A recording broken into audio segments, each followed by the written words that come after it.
Deshbandhu Chittaranjan market merchant অ্যাসোসিয়েশনের 47তম বার্ষিক সাধারণ সভা নির্বাচন মঙ্গলবার অনুষ্ঠিত হয়। সকাল 10টা নাগাদ সমিতির কার্যালয়ের সাধারণ সভার সূচনা হয়।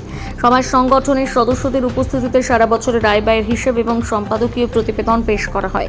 এরপর দুপুরে মালদা মার্চেন্ট চেম্বার্স অফ কমার্সের পরিচালন কমিটির সদস্যদের তত্ত্বাবধানে ব্যালট পেপারের মাধ্যমে নির্বাচন অনুষ্ঠিত হয়।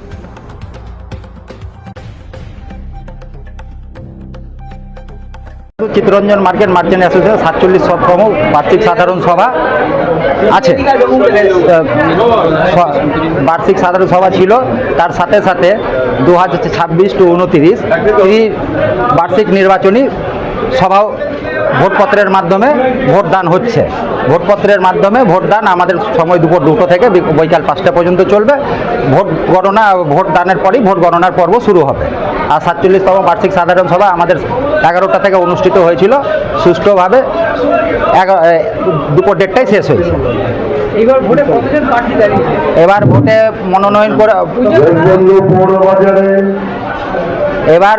মনোনয়ন 55 জন করেছিলেন।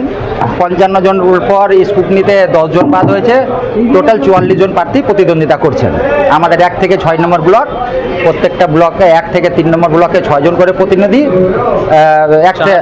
4, 5-এ 3 জন প্রতিনিধি এবং 6 নম্বর ব্লকে 5 জন প্রতিনিধি নির্বাচিত হয়। টোটাল 29 জন সদস্য আমাদের নির্বাচিত হবে।